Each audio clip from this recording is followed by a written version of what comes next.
Bir marta payg'ambarimiz shunday deganlar: Allohning shunday bir ismi bor.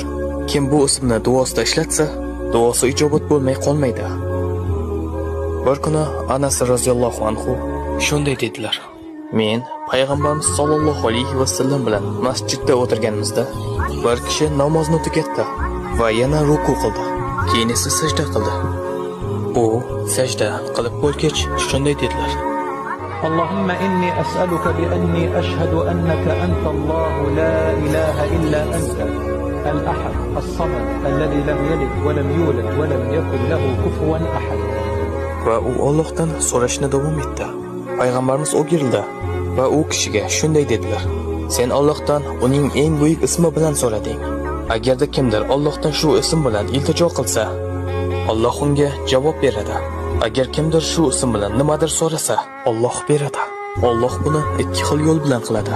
Alloh javob beradi yoki o'sha narsani beradi.